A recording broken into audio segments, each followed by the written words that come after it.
movie lovers. Welcome home. My name is Amy Henserling, and you are listening to Watch This List. This is a very special episode because it is my last episode of Amy's Progress for 2023, which has been a hard year. I don't know if it has been for everyone else, but this has been a rough run for me personally. And I felt very compelled to sort of conclude the year with a movie that is not only about alcoholism, but is based on a book about that, whose writer struggled with it, and is a beloved classic. So I knew that everybody would kind of be like, okay, we're ending with a banger that everybody's heard of, but it also sort of plays into the theme of my series.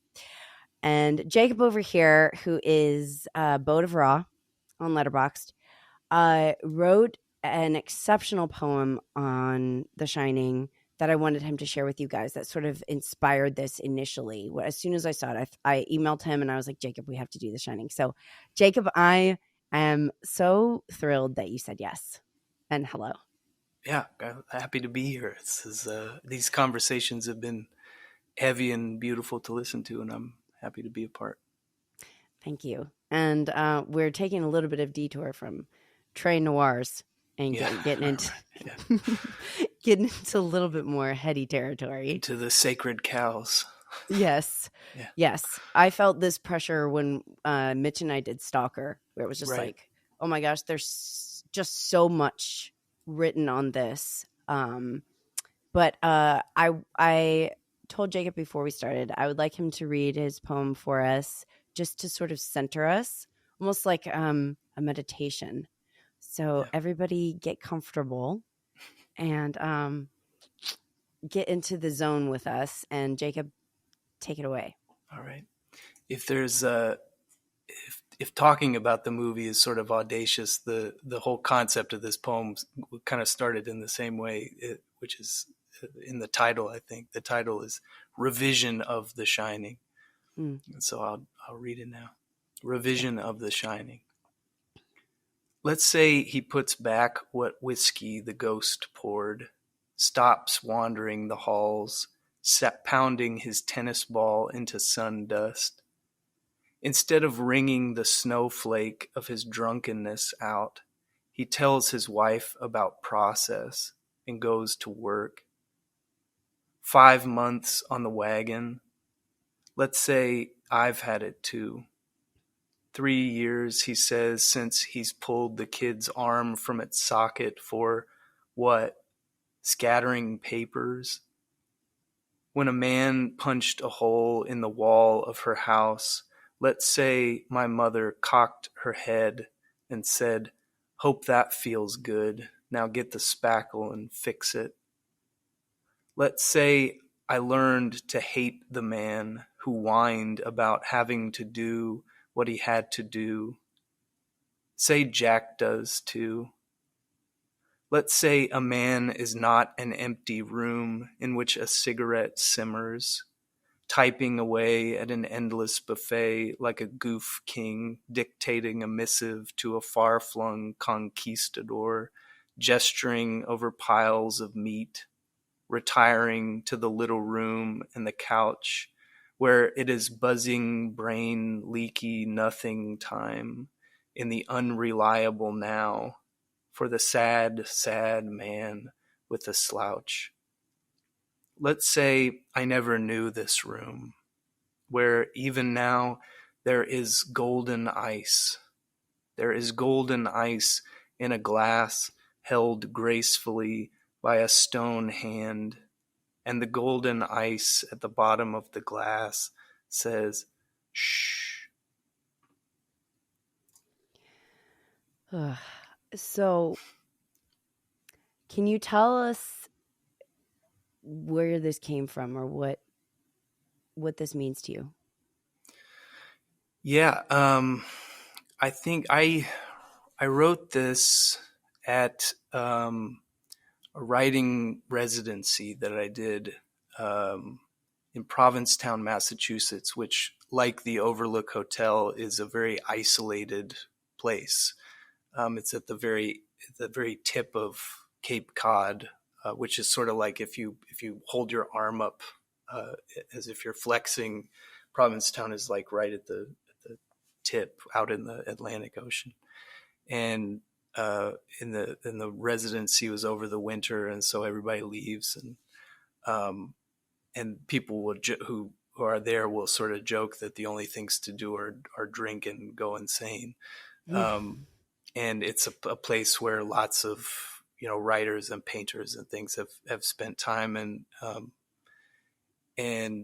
it was a time of kind of negotiating my relationship to addiction and substances, and also um, I think I had two or three DVDs at that time, and one was The Shining, and I would sort of watch it repeatedly, and it had never, and I had seen it and been terrified by it when I was too young, I think probably, but I had never until then, until I was in that environment, I had never realized how much it is a movie about alcoholism and how much it is a movie about the kind of narcissism of the writer also, um, who's just kind of careening toward the void.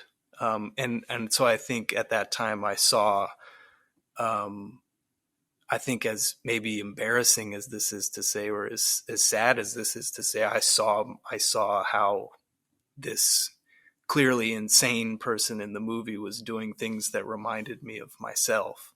Mm. And so the poem was in the title, it was an attempt to revise that or fix that. For Um, yourself. yeah. Yeah. So that was the context in which I wrote it. And I think, and then, and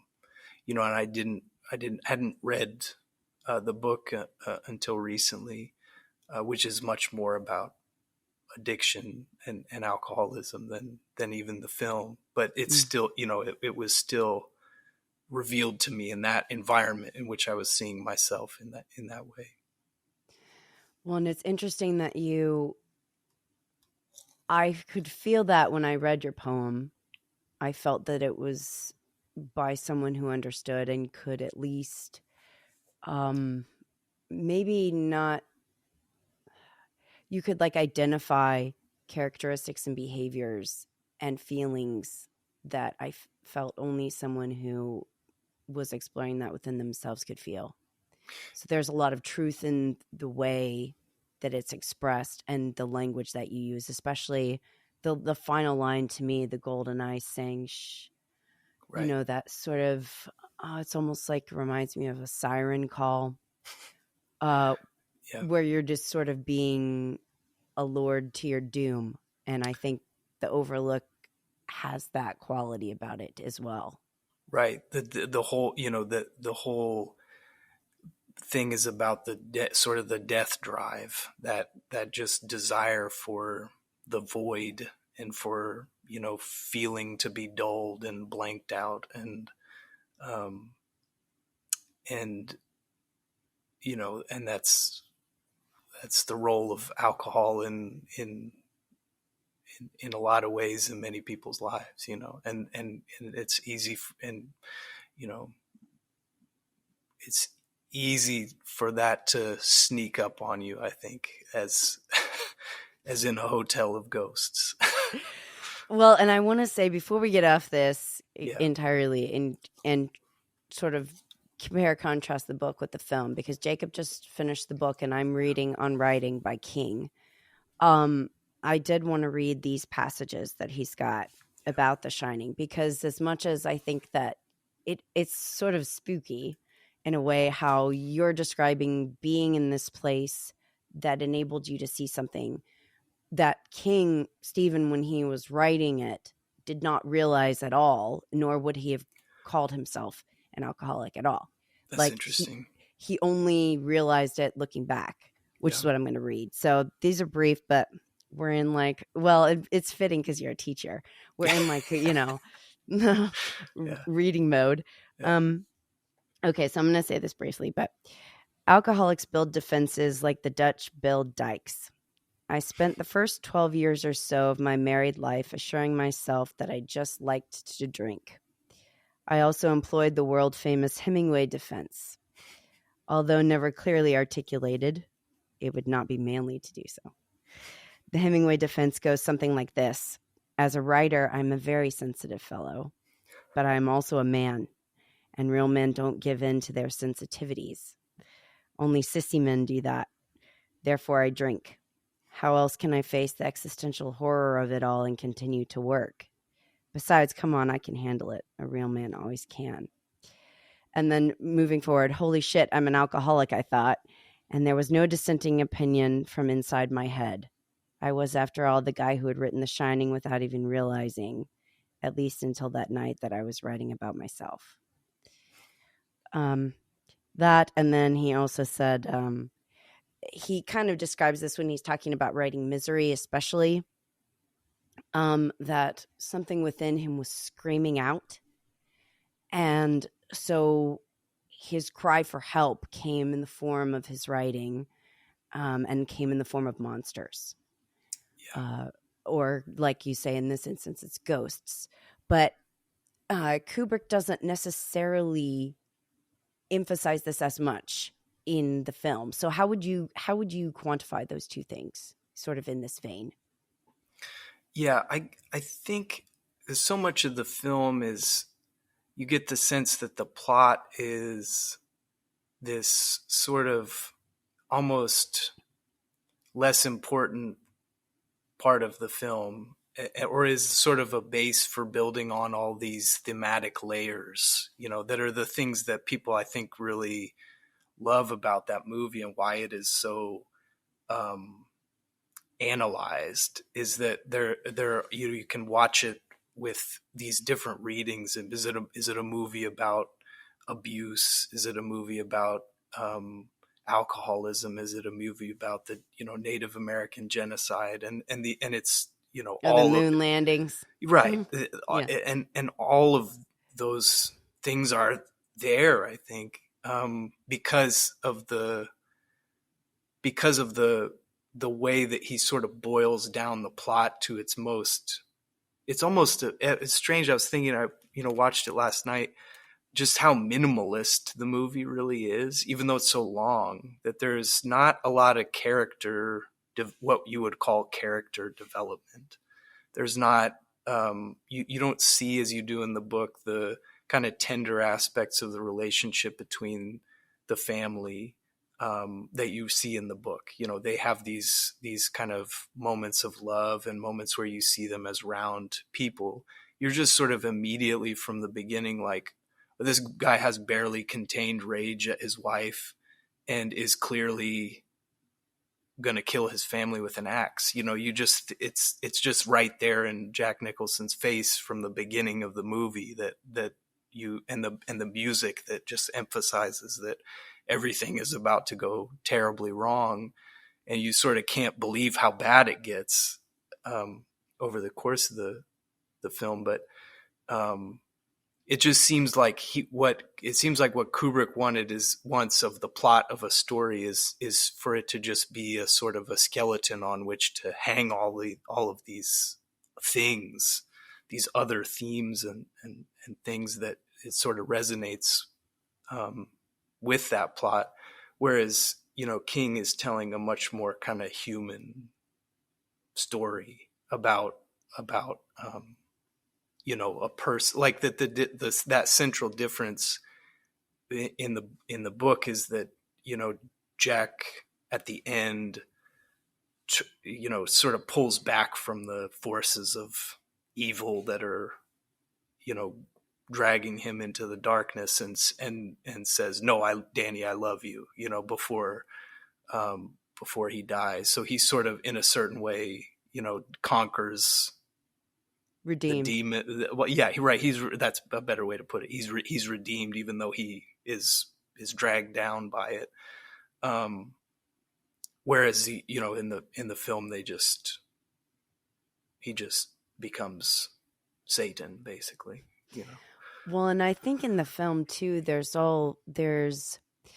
um so much to do with time and memory Yeah. and past events, like violent events. Yeah. And people have all sorts of interpretations around this and theories. Jacob and I are not here to address them all. I will just say what I think, and then you can Yeah. say what you think. Yeah. But obviously, there are so many that it's ridiculous. I do think that there is something about this that is close to Clockwork Orange, in my opinion, as far as like the depersonalization of Mm-hmm. people, where Kubrick has kind of almost like a cold atheistic approach, Yeah. where it is you start out with a person who you can sort of tell is already in trouble, but then as the film goes on, they become less and less human or less and less a person. Yeah. And then by the end, they're just completely stripped of their humanity. Yeah. Yeah. I mentioned before we started recording that I was struck last night when I watched it again, and I've maybe seen it 20 times. I don't know how many times I've seen The Shining. But still, you're always kind of struck by these things that you hadn't really thought of in this way before. I hadn't really noticed in this way. And last night, for me, it was that so much of the movie dramatizes conversations that are very banal and that are very just two people meeting each other for the first time. It's the job interview is where the film opens, and then the interaction between Wendy and the doctor that comes after Danny has his episode. These sort of stilted, we're two strangers and we're just sort of having this conversation in which we're getting to know each other. And when they then show up at the hotel and Halloran is walking them around, it's that saying, "Are you a Winnie or a Freddie?" That whole sort of, and that there's this kind of surface level to human interaction in so much of the movie that then as soon as they're alone, everything becomes terrible. It's like there was just this thin kind of mask that everyone was wearing, and then as soon as it's just these three people in the hotel, it's so fast that he becomes crazy. Right. Basically, it's just in the book. There's sort of a long time, or this kind of slow descent into madness, but then in the movie it's just you get one of those those time cue title cards. It's like Tuesday or whatever, and you're just like, okay, he's doing that Kubrick, eyes down, staring maniacally out the window thing, um, and it to your point that there's this sort of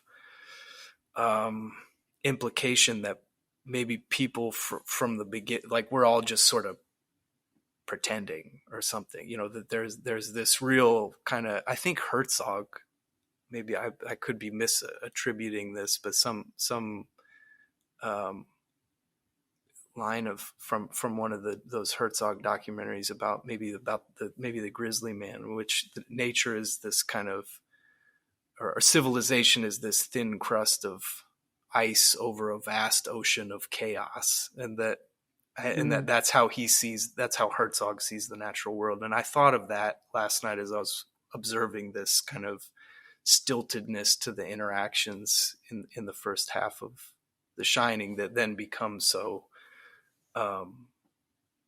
chaotic, and cruel. Permeating. Yeah. I was gonna say another one question I wrote down when I rewatched it. Rewatched it 2 nights ago. Was how time and place influence identity. Yeah. So it's also like you're saying, once the three of them are left alone, they're all of a sudden they're changing or they're changed in different ways, and then it's just a matter of the way that Jack responds Right. to the events is to embrace the past and embrace the violence and everything that he's being seen, whereas Danny and Wendy when they are confronted, they reject it completely and they know that it's bad. So that, to me, that's like a key difference between the characters. Is like Wendy and Danny, you know, when Right. he sees the kids, the girls who want to play with him, and then he gets Right. that flash of like, actually they're dead and what I'm Right. seeing isn't real. He Right. doesn't want that. Like that's Right. it doesn't serve him, so he rejects it. Wendy's the same when she sees that the costumed figure, she runs away. Right. Whereas when Jack sees things, he moves towards them, and I think that's very telling. Right. And there is that itself, what you're describing is a sort of addictive Mm-hmm. personality trait, that he's drawn toward the void, you know, that when he sees when he has the opportunity to slide back into these behaviors. You know, I noticed in the film too, another one of these weird details where Wendy is bringing him his eggs, and there's just this little line. It's almost 11:30. You know, he's slept almost All through morning. the entire morning, as if he were, you know, hungover, as if he had been drinking. And that there's so many parts of the book like that, where he starts chewing up the Excedrins and wiping his mouth, these things that she attributes to his drinking, but he's not drinking. He's just reverting to this tug toward oblivion, you know. And that and that if it finds its form in alcohol, we call it alcoholism, but in The Shining, it's, you know, all of these other you know, violent Elements. things. Yeah. Yeah, well, and it's also like each time, I know there's like a chart of this, but like each Mm-hmm. time that he goes to the gold room is significant. Like when he drinks the first time with Lloyd, it's right after a fight that Right. he has with Wendy. Right. So there's also, I think, just a deep respect that people have for Kubrick's, well, the double-edged sword of his perfectionism and the attention to detail, attention to uh, nuance. Like it's not just nothing's an accident of when things happen or why. Right. Um, and depending on how far you want to go, and people have gone so far into analysis, you can, I mean, I think at a certain point you kind of start to lose your brain like people do with primer. But Right. um still it's telling that conversation with Lloyd and the sort of like ease in which he says it, but then it also seems like he's in the past. Like there's like a Yeah. merge of that Yeah. with the way that he's dressed, Lloyd's dressed, the way that he speaks, even their vernacular is different. Yeah. Yeah. Yeah. For sure. You're you've said it in a way that makes it so clear to me that that sort of idea in the movie that all time is contemporaneous, that the past is not actually the past but is happening at the same time. And that, yeah, in that scene he says, I think the line, you know, I'd give my soul for a glass of beer or something like that, and kind of Yes. wipes his face off, and then immediately is very different, is very um jocular, and is using language that we haven't seen him use before, Right. and is it seems like a different person almost, and then also has the one drink and is sloshed immediately. Is Right. sort of slurring his words and cursing a lot and doing all these these very drunken things. and even and I've sort of, we mentioned, you know, we were chatting before this, the Jack Nicholson's performance is very over the top. You know, there's no, that's not wrong at all, but also it strikes me as being indicative of that same all time is contemporaneous idea, where he almost behaves as if he's in a movie from the 1930s, or this previous era of film Like in which, silent film, yeah, like overdoing, overreacting because you can't hear. Yeah. later in the, when he's locked in the pantry and is lying, but is making it clear in his face that he's lying, in that way that you you associate with the 30s, where you're like, yeah, see, Right. and The it's that, I exaggeration. think, is called excessive obviousness in the Mm. sort of discourse about the movies from the golden era, and I think it's fair to just say what he's doing is over the top, maybe in a little, and not in a not good way, but it maybe, to read it generously. I think there's also just a kind of indication of that he's just gone, he's just become a different person, and is this sort of past iteration of himself, at the Exactly. same time, that is linked to alcohol in that scene, and is linked to the mirror in that scene. And being the caretaker. See, so the Yeah, thing is, to me, so if we get to the bathroom scene with Grady, yeah, when they walk in, you can see both of their reflections fine.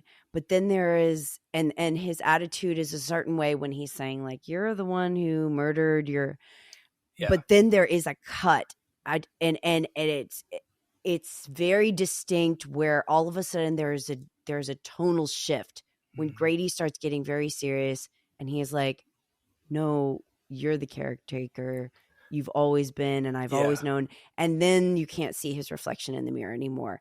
So that, to me, is a signal that we are in a different time, and or the times are overlapped. So yeah, there is this merging that Danny and Wendy absolutely reject as dangerous and bad.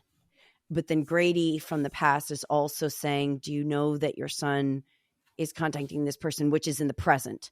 So yeah, I think that there's a lot to be made out of, like, that's another thing that happens when you're drinking, the yeah, memory part, and, like, losing a little bit of your grip on where you're at. yeah. And then it's maybe tied to, there are other lines that I had jotted down around that. You've always been the caretaker. I know because I've always been here. When he first meets Lloyd, when Lloyd first arrives, he says, "I always liked you." Mm-hmm. It's not the first time that they've met, even though this person has appeared from nowhere. Um, Right. that that there are all these implications that the state he's returning to is this kind of perpetual state, or that it's always there. The the thing represented by alcohol and by this sort of tug that he's experiencing is always there. Um, and uh, and yeah, I think that the idea to sort of traumatic memory, I think too, that what he talks to Lloyd about is having abused his son, Right. and that it's she and he what he says too is, as long as I live, she'll never let me forget. It happened 3 years It ago, happened, and yeah, yes, and and that is somehow her. He's sorry and he did it, and, like, let's move on, sort of thing. yeah, um, Yeah. and that it still haunts him in this way, that act, he's unable to erase from his past, and from his memory, no matter how much he drinks, or how much he kind of piles on top of it. Right. um and Yep. that he blames her, that too. I noticed on this most recent viewing how there's not a single interaction between him and Wendy in which in that feels loving, or that feels um like anything other than he's just barely containing its rage and sarcasm when he speaks to her. Even in the drive up, um he she asks a question about the Donner Party or something, and the whole tone is just kind of is sort of sarcastic. And that he in this, very typically sexist way, just blames the woman in his life for his problems, and says that even at the end of the, before things become really violent. You've fucked up my life to this point. I won't let you do it anymore. That it's always, I think what I'm trying to say, it's always this, he's always finding something to blame, and some way to try to put it off. If he can't blank it out, he's got to find somewhere to displace it, Yeah, my one line that you just brought to my mind was I read a bunch of my friends' reviews on this, and Michael, my buddy Michael, wrote that that it's so easy for Jack to imbibe the poison because it's in him. Yeah. It's already in him. Yeah. And that he is a blocked writer, essentially, who blames his block on his wife. And in the narrative of the hotel, like Lloyd Grady area, and the picture at the end, he's actually like the center of attention. He's a caretaker. He's successful. So my buddy Ethan sent me a great essay on this that he wrote where it's like there's the actual and then there's the virtual. There's the actual reality, which is here's a man who has writer's block, who has a drinking problem, and is a domestic abuser. So there's those facts. And then in this virtual reality or the hotel reality, he is beloved. He is like celebrated, basically. And so I think it's like the part of the descent into madness is he's attracted to that because he wants to believe that. Yeah, the sort of the grandiosity of the fiction that he has created in his mind, right? Mm-hmm. And I remember, sort of becoming aware at some point. This was not my observation from one of these, many smart analyses of the film, that often, his typewriter is positioned in proximity to Wendy or something happening. When Danny comes out of room 237 and his shirt is torn and his neck is bruised, and she accuses him of having done it, which, is one of the readings of the film that I think is pretty compelling, that sort of, where it's like, what if we just see this not as a ghost story, but as a reflection of one man's tyrannical terrorization of his family, and what's happening in his mind when he does this. That, anyway, in that sort of maybe reading of the film, there, in which it is him that has abused the boy and not some ghost. That what's happening is that he's an abuser. He's a violent person. He abuses his wife and child and has done it in the past and is doing it now and is forgetting it, or is making himself forget it. And when he comes out of the room, that's positioned right above his typewriter, as if the blaming of him is tied to his writing, to his fiction, that he's also sort of trying to live out this imagined fantasy that he funnels through the typewriter, but as you said, is also totally stopped up and just becomes this insane poem in the film, which I always love that scene where she's rifling going through them, those pages, and that they're all slightly justified differently, and you're imagining whatever poor intern had to sit and type that stuff, or probably I thought of that. Yeah, probably Kubrick himself, though, because I'm sure he couldn't let somebody else do it. But I read something that was like it's emblematic of Jack's inability to make a proper response to a problem. That like that Yeah. sort of compulsive behavior, like he didn't just type that like one time. There's like so many. So it's also Right. like this compulsion, but there is this desperation, I think, to do something. So Yeah. that's what's so frightening about it, Yeah. is that he's really driven. He's not like uh I don't know. It's different than some of King's other, because King always writes about writers and Right. you know, in snowy places that are I was thinking of Secret Window, but then also like Misery Yeah. and but The like yeah, where you're like shut off from the world basically, and yeah. bad things happen.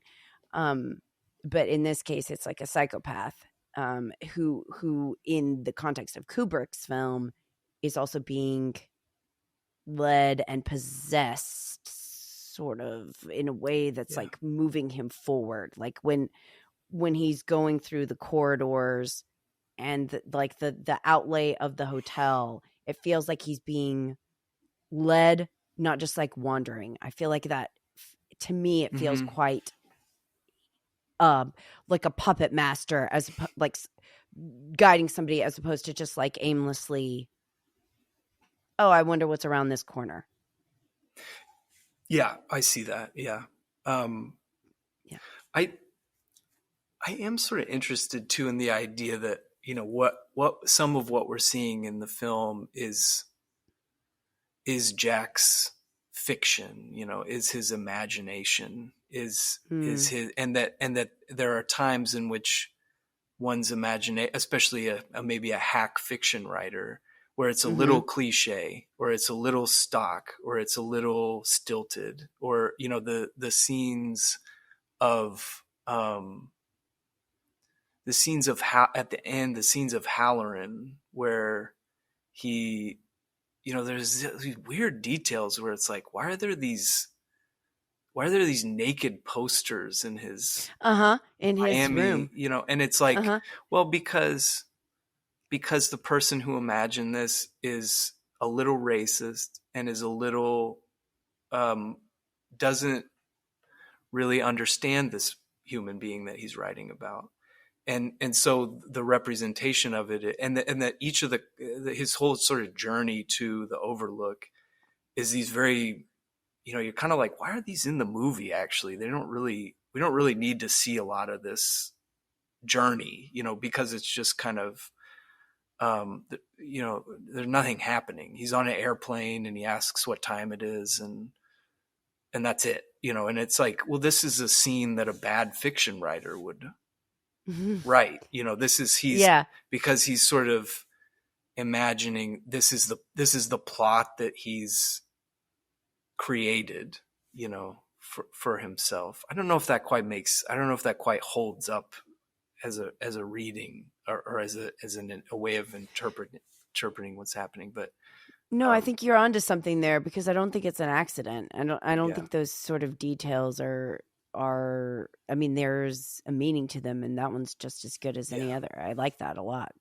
Or even Yeah. the continuity between another like tiny detail that she's reading, Wendy is reading Catcher in the Rye in the Yes. very beginning, Yes. which is a book that adolescents read. You know, it's not and I guess I specifically think of, you know, that like, I don't know, 12 to 15, like that's a book that really hits hard when you're just like, my parents suck, school suck, you know, and you're in that, it's Caulfield, not a book Holden. that an adult mother Right. you would expect to read. And then right after that, or right before that, right around that scene, he describes her as she's a horror movie fanatic, a ghost story fanatic. But it's like, well, that doesn't jive with what we just saw. She's reading literature, you know, but that is maybe a She's reading Salinger, Jack. Come right, on. right. But maybe that's even a stock sort of. Well, she's reading a book. What would she be reading? Catcher in the Rye. You know, it just is a book that everyone has, maybe something like that, and that he's just he's unable to you know, he's unable to fill in the details of his life with things that aren't a cliche, or there's always just something a little bit off about the way that he's stringing the plot from one place to the next. Well, it's like a maze of denial that he's in, right? Yeah. I mean, it kind of is just like comes back to not seeing things as they are, Yeah. or pulling things from your memory that don't actually coalesce very well. Yeah. Which is something bad writing does. Yeah. It gives that sensation of like it's jarring and you don't feel like the person has a full grasp Yeah. of what they're talking about or Yeah. trying to convey, and so you kind of don't have a clarity Yeah. about the material. Bringing in though his character coming to save Danny, Mm-hmm. I am interested in what you think of the differences between the Shining definitions. Like, do you Yeah. see a difference between, like, because I mean, Kubrick's film, obviously, they go out of their way to explain, they have that conversation. He has that conversation with Yeah. Danny of what Shining is sort of this like sixth sense. Yeah. But I wondered if you have any different interpretation, because that's the element of the film that I could liken to any sort of spirituality or any sort of like otherworldliness that isn't just horror related. Yeah, that's a really interesting question. I jotted down at some point when I was reading that there's a lot more detail in the book about that Danny can read their minds, basically, at whatever they're thinking, or when they, when he's considering drinking. There are all these, kind of moments where Danny will perceive that and think, oh, Dad's thinking about the bad stuff. He's thinking about the stuff that he shouldn't think about. And that's not real. Was interesting about, and I think what I wrote down was that The Shining makes the hidden visible. That what The Shining is that there basically is no privacy when you're in the proximity of it. That because Danny has The Shining, he can, when you're around him, there's just no barrier between you and him, basically. That there's no ability to control that. And Like telepathy almost, except Jack's not really speaking back to him, right? I mean, it's like he can read, but it's only in one way. right, Right? right. He or like the I'm embarrassed about this reference, but like the Betazoid in Star Trek: The Next Generation, where they just know what you're thinking, and you, Right. it's not a two-way conversation unless you both have The Shining, I guess. And I Right. suppose that's sort of implied in the movie as well. Because there's the one scene where they're arguing after Danny has come out of room 237 and is sort of catatonic, and he can hear them arguing about taking him to the doctor, and that sort of, and the audio is very warbled in this way, suggesting that it's not that he's hearing it, it's that it's coming to him in this other way. But it does seem different. The line that always kind of has been odd to me in the movie is when he says, it's like when someone burns toast. and it's like it leaves a trace of itself behind, is then the sort of next line, as if it's this like psychic stink is what is related to it in some way. And that's kind of what goes back to, I think, the idea from earlier that there's this kind of contemporaneousness of time, or the simultaneity of time, and that especially when it comes to traumatic things and violence, that's sort of what the Shining is too, right? Right. So do you feel like Danny possesses that gift because he's experienced trauma, or do you think that he just had that? I guess it's hard for me to see the movie in any other way than primarily about, I mean, to me it's very much about his abuse too. You know, the alcoholism is a central theme and that's related to that, but I mean, up to and including sexual abuse, you know, that what it is that happens in room 237 is linked to, you know, violence, the father, the son, but also to sex. You know, that when Yeah. Jack goes into it, there's this, you know, there's this kind of, you know, beautiful woman that turns into the court, and that's all. None of that's in the book. You know, it's just this woman who has committed suicide and then was in the bathtub, basically, and so that the whole implication of sex being tied to what happens in that room is just in the movie. And it seems like that's a layer in the movie that's not in the book. You know, he's clear, he's hurt Jack, but there's not the implication that he's sexually, or he's hurt Danny, but there's not the implication that he's sexually abused him, which I think is in the movie for sure. Yeah. That, you know, and including that I mean, this is that sort of, speaking of this, you know, world of analysis of this film, the Rob Hadger collative learning, you know, kind of series of analyses of the video sort of theorizes that what is that whole weird bear costume man scene about, you know, and his read on it is that that's just another in this long series of suggestions that Jack has sexually abused Danny. And that this, you know, what is represented by that, by The Shining, to get back to your initial question, is maybe related to that it's you know, his trauma or his inability to exist without an awareness of that burned toast, you know, at all times. Like there's always this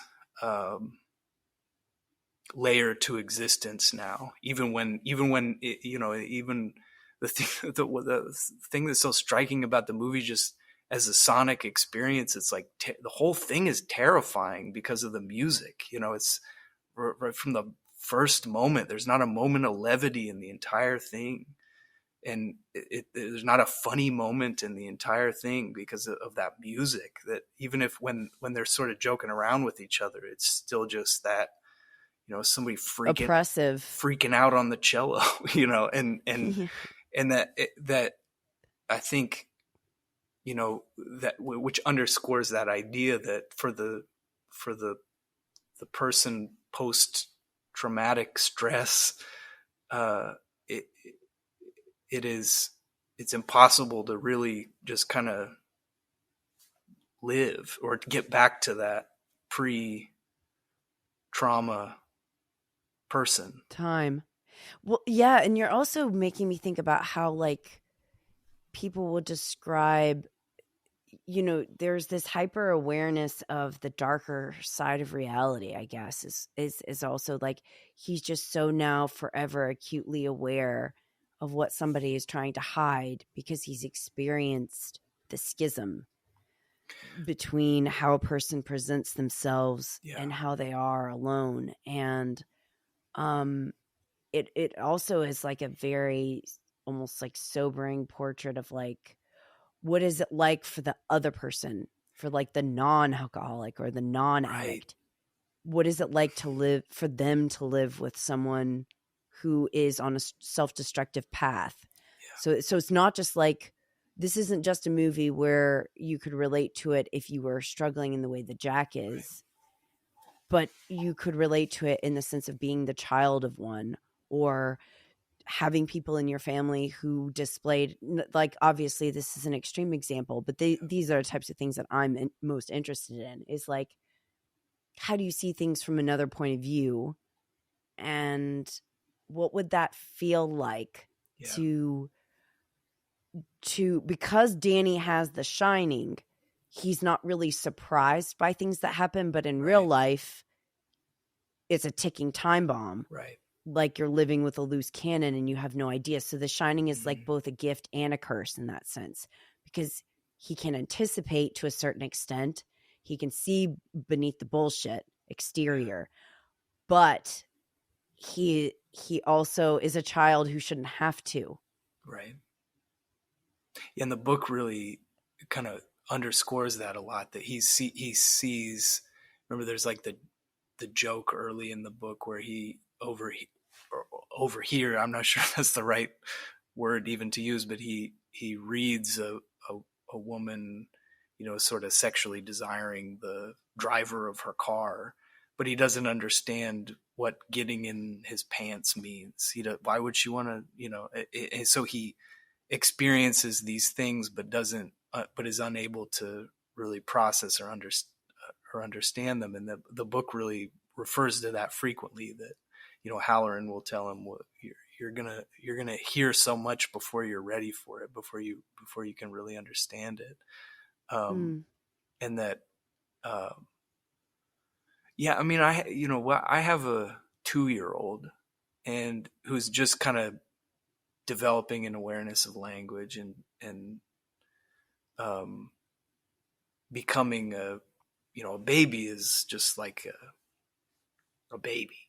There's no personality really Mm-hmm. there yet. But now that I see her developing this personality, it makes you so aware too of just the effect that you have on the people around you, and that in the Shining, Danny is so clearly, is just so vulnerable, and um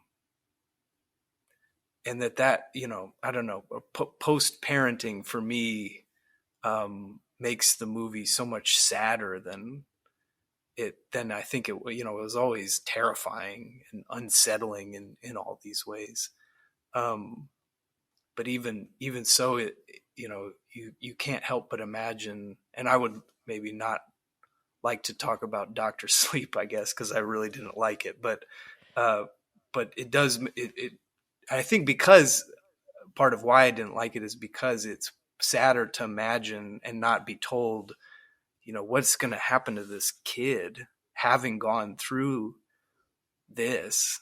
The book does end on a sort of a false, I think, slightly happy note, but also, where it's summertime, and Wendy and Danny having survived, and Halloran having survived, are all at this kind of resort together. And but it's clear in that scene too, just how messed up the kid is, having gone through this terrible experience.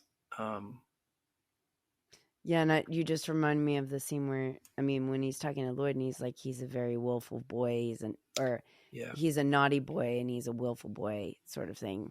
Mm-hmm. Um, where it's like, he's like, oh, I love the kid to death, but then at the same time, maybe he sees a lot of himself in him and he just wants him destroyed, just like he wants to destroy himself. Yeah. Yeah. That line is something about will and talent are put in conflict with each other in that scene with Grady. He has a very great talent, he's told, Right. but he's also very willful, and Yeah. that's just those words are sort of curious. I think that Right. will is what Jack lacks, Mm-hmm. and also talent he lacks, perhaps, that he can't write a coherent story.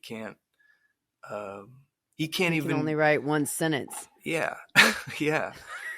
I noticed too that so much of the book is about the labor that Jack does around the hotel, fixing he retiles the roof, or re-shingles the roof at one point. And you see him do nothing in the movie. He does no work whatsoever. He just bounces Mm-hmm. his stupid tennis ball. But Right. Wendy does a lot of work. You see her, you know, down in the basement operating things. You see her fixing meals. You see her, doing all this unappreciated labor. I wonder if it's like, see, this is why, to me, the most compelling element of this film is the time element and like identity, like Yeah. how because maybe what we're seeing is like when she's working, that's reality, Yeah. and like that's what's actually happening, and then like anytime that he appears busy or like he's doing something is just a fantasy, and what he's really doing is those moments where he's like putting the tennis ball against the wall and wandering around and just like not contributing at all to anything, sleeping in, you know. um and so there's just like this desire. I almost feel when I'm watching it like I just wish that who he wanted to be and who he was, or his perception of himself, could all just align, and Right. then we wouldn't get this horrendous person.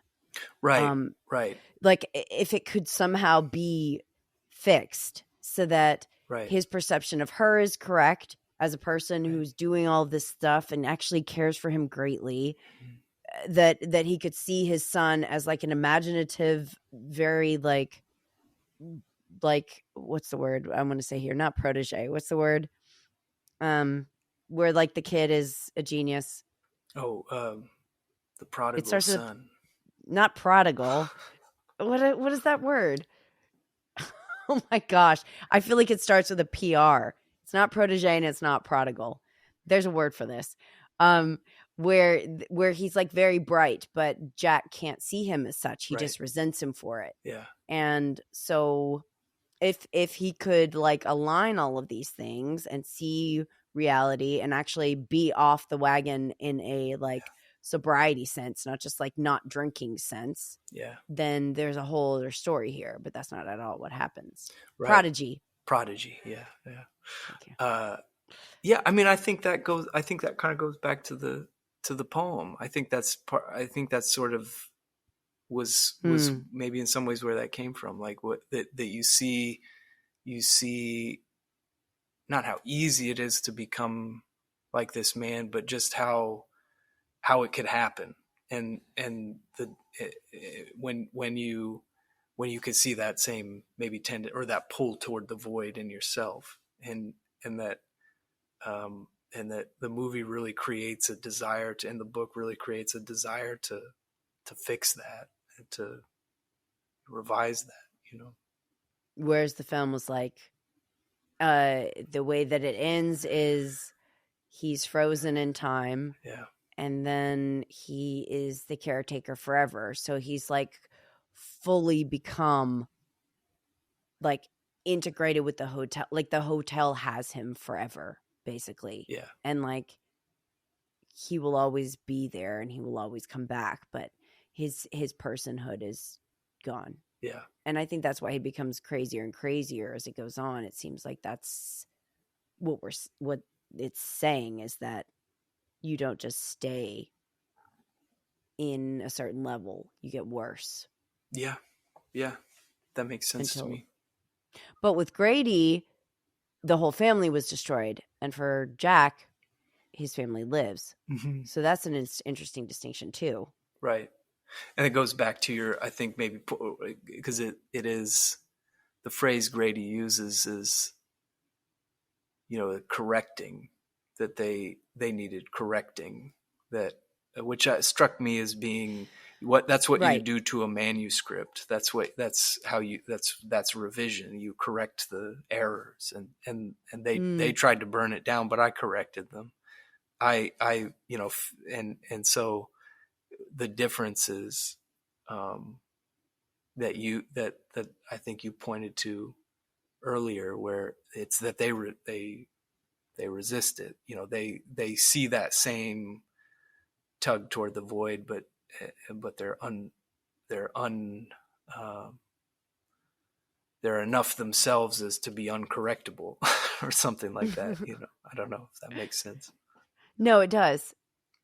And I think that it also sort of makes Jack into a almost sympathetic figure. I like the line like in your poem where you're saying that you don't like the man who whined about what had to be done, and maybe Jack doesn't like that. Like maybe Jack hates that person too, even though that is what he was doing, was just like not doing what needed to be done. He was the type of person that maybe he hated. Yeah, yeah. And the movie doesn't get into his the father character, Jack's father, as the book Right. does, where there's this, history of abuse that has, that he has this traumatic memory of his father beating his mother with a cane, drunkenly beating his mother with a cane, and in his sort of when the ghosts have kind of taken him over with their ghost booze or whatever you want to call it in the book. This Ghost is whiskey. yeah. This is what he's will be mumbling about, either that or the play that he has failed to write over the course of the book. That he's got this play that's sort of based on his own life, in which he has punched a student out of frustration for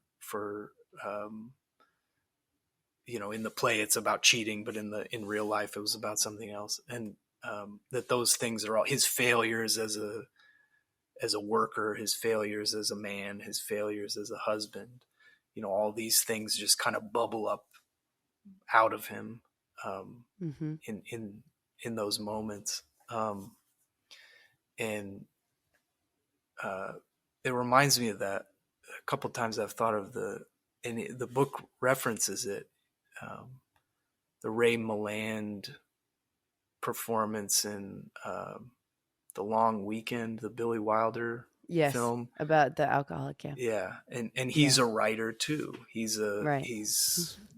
Gonna write this, and that's all he talks about. He never does it. But then that book, that film becomes the sort of his story, right? He's sort of, in the very beginning in the interview, he says, that's when he tells him the story of Grady, he says, well, that's quite a story, and you sort of are like, well, he's outlining a new writing project. He's going to write this. This is the story he's going to write. He's going to write the story of he's got a great novel.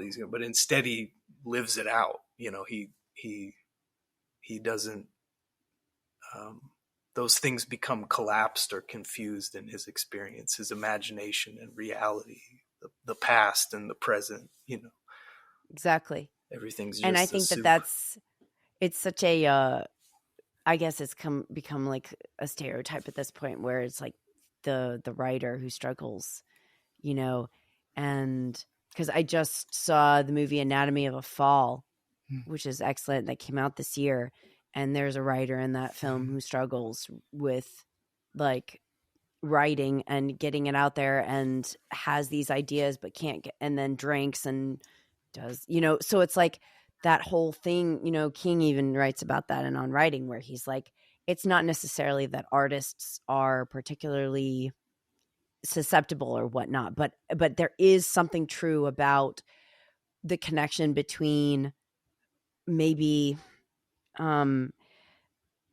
wanting some sort of muse, longing for inspiration to strike, and it not have to be up to us to conjure. That's a beautiful way to put that. Yeah, that's really interesting. I'm still thinking about that. So there's that relatability that a lot of us have, I think, is which is sort of a laziness in the end. But we want somebody or something to spark and then take credit for. Yeah.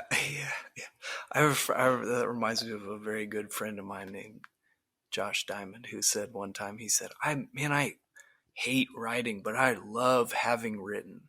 and that I think is a great, that's like what you're saying, that you want to wake up and have done great things, and not to really do them. And that's the kind of the I used the phrase earlier, the kind of narcissism of writing, or like there's a real ego in saying, I've got stuff people need to read. I got stuff to say that people need to hear, you know, and, but also that's very human, you know, and very, and that kind of reminds me of that whole sort of concept of The Shining. The Shining is a state of being in which there is no barrier between people at all, you know, and which you can, and that's scary, um, but also kind of beautiful in a certain way, and all um, and idealistic. I don't know, but and sort of what one seeks in writing to reveal the self, Connect. to connect, to be vulnerable, you know. Mm-hmm. Yeah, like King says, there are no shortcuts. Yeah. Like but we want shortcuts. Yeah. Yeah. Yeah. Just and, look at Twitter or whatever it's called now. Yeah. Yeah. Yeah, definitely something that I feel like resonates with me too is that you have to sort of there's a great line that I stole from King. I don't have it on my profile anymore, but it was something about that writing is a mixture of sweeping the floor and mythy moments of revelation. So you can't have those moments where you feel inspired or animated by, like, this is like, you know, when you're writing something good, you get into this flow and you feel like you're in the zone and you feel like it's almost like you're not even saying it, it's coming from something. Yeah. Right. But like 90% of it is sweeping the floor. Yeah. And doing grunt work. Yeah. And that's the part that nobody sees. Yeah. You know, like I think about that a lot with podcasts. Yeah. When I watch podcasts now, I know how much work they have to do. Yeah. And before, I would just be like, oh, well, they should have cut that. And why didn't they do this? And I'm so like judgy. And right. I'm like, you go do it. Yeah. So yeah, it is very much a sense of like, we want to eliminate that first step. And, and then you get all work and no play. Right. Makes Jack a dull boy. So I know you hear me, Jacob. Absolutely. Yeah. Yeah. Yeah. Well, on that note, it has been an absolute pleasure. I hope that everyone has gotten something out of this that is unique. Because I really enjoyed rewatching this. This is not a movie that I love by any stretch, but I did appreciate it in the lens of what I was trying to do. It's so unpleasant to watch. But also I feel rewarded by sort of seeing it and spending time with it. Yeah. And delving into the parts of it that kind of get you not in just like a horror sense, or not just like a cinephile sense, but like a real depth that you can feel. Yeah. Trying to grasp that part is very rewarding, I think, too. Yeah. With that, thank you, Jacob. Merry Christmas to everyone, and we'll see you at the movies.